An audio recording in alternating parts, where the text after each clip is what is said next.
By the way, Snowden, if you're just tuning in at the bottom of the hour, has gone missing. And the headline out this morning, it may not just be the Chinese that could offer him asylum. Russia is now considering giving him security and protection in their nation. This is breaking today. So a couple of options for this Snowden character as U.S. senators here back home call for him to be extradited and charged with treason.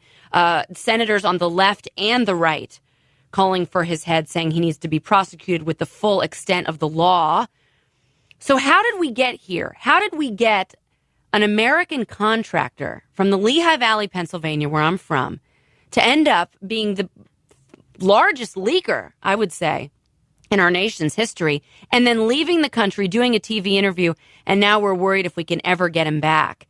Let's ask Bill Gertz. He's senior editor at the Washington Free Beacon and author of The Failure Factory, How Unelected Bureaucrats Are Undermining U.S. Security. You can follow him on Twitter at Bill Gertz. Bill, welcome to the show. Hi, Andrea. Good to be on the program. Bill, you almost had a crystal ball with this book, The Failure Factory, How Unelected Bureaucrats Are Undermining U.S. Security. I mean, really, your book was fortuitous here because in it you talk about how contractors, and there's so many of them, and we know that we pay them big bucks. This surveillance stuff is huge money. $1.3 billion last year was paid to Booz Allen. How contractors don't have our best interests in mind. And that's how we got here with Edward Snowden. So you want to elaborate on why you were so right? Well, this case of Edward Snowden is a classic case, a nightmare for an intelligence service. It's what they call the insider threat.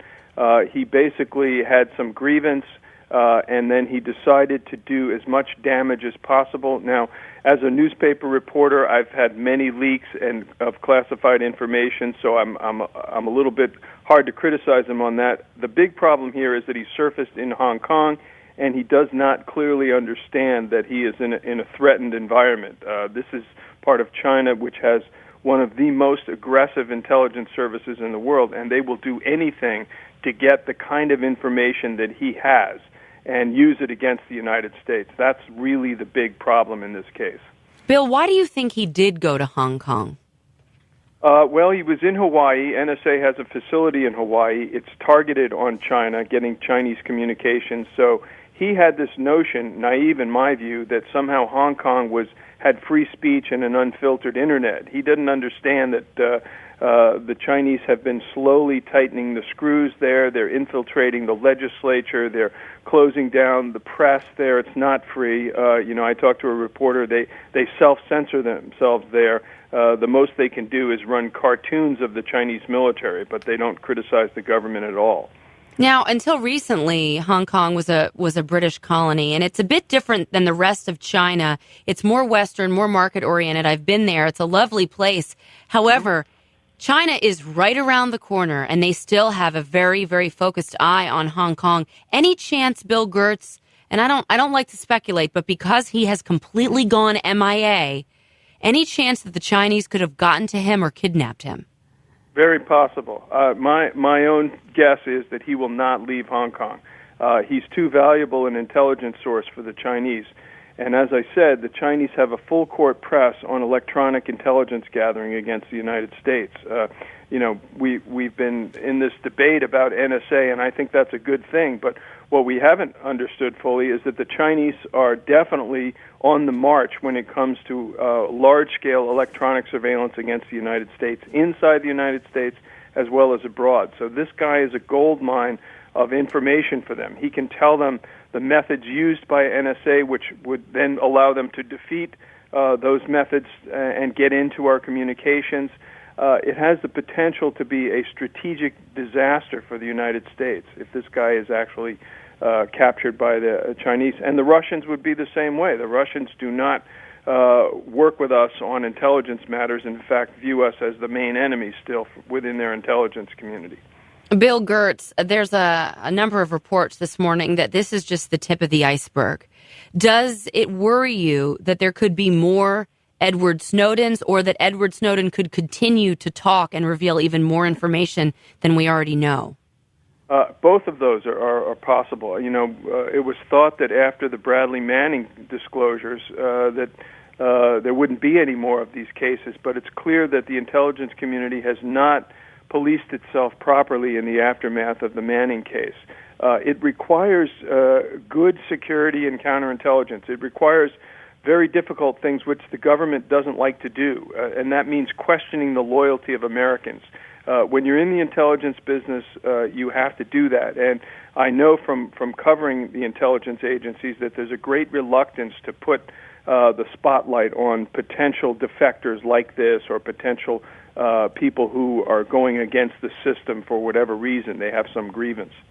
But Bill Gertz, it would seem logical that in our intelligence gathering bureaus, that's the time to really test people's loyalty, not after they get in and after they're educated. Roger Simon has a piece in Politico today where he just rips this guy Snowden, basically like comparing him to a guy working at your local, Quiznos throwing sandwiches together. How does somebody like Snowden get that kind of access and that kind of training? How is he entrusted with so much when he's simply working for a government contractor?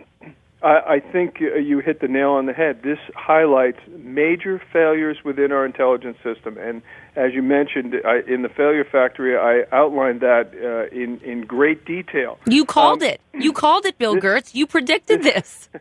Well, this has been happening. This is not new. You can go back to the 1980s with Aldrich Ames. He was a drunk CIA officer in charge of counterintelligence, and he compromised every asset that the CIA had in Russia by selling it to the Russians. So this is not a new phenomenon. This is a problem that has been, I trace it to the 70s in the case of James Angleton, who was the head of counterintelligence, and they reacted against him and fired him and said that what he did was, quote, sick think. In other words, questioning the loyalty of Americans. It was too disruptive. So this is a real problem. Now, I'm not against having a good debate about this electronic surveillance program. I think that's a healthy part of this. But the fact that this guy may defect and disclose even more secrets is very troubling. You look at these government contractors, which you write about in your book, The Failure Factory, and I think a lot of people are wondering today, Bill Gertz, why we use them so much. Why we rely on them when we have this massive government already. We have all of these different agencies, an alphabet soup of intelligence. You've got the NDI, the NSA, the CIA, the FBI. It's just overwhelming. Why do we rely on Booz Allen Hamilton and pay them all that money? Why can't we do it in our government? It's a good question. The problem is that the government bureaucracy is out of control. When someone is hired by the government, basically you can't fire them, even if they're incompetent. They literally have to undertake some type of criminal action before they can be fired. And then, even then, people who have been charged with criminal offenses, government workers, have managed to maintain their pensions. So the result is that they've gone to contractors who require less payments in terms of benefits and stuff, but end up getting more money or usually doubling their salary. I've seen cases where couples in the CIA have left the agency and come back as contractors and doubled their salaries. And yet, and they're making like $250,000 between the two of them. So it's a real problem. I blame Congress also. It's a huge failure of oversight. They haven't done oversight. Instead, you have the oversight committees instead becoming cheerleaders for these bloated bureaucracies. No, they're worried about getting Plan B into the hands of 14-year-olds. They have other priorities. I guess intelligence isn't one of them. Bill Gertz, I think Richard Grinnell makes a great point today in an editorial. He's, of course, a former State Department spokesman. He says we need to freeze Booz Allen's account immediately and reassess who we're trusting with our intelligence. The book, the fortuitous book that foreshadowed all of this, is called The Failure Factory, How Unelected Bureaucrats Are Undermining U.S. Security. Bill Gertz is a senior editor at the Washington Free Beacon, and you can follow him on Twitter at Bill Gertz. Thank you so much, Bill. Thank you, Andrea.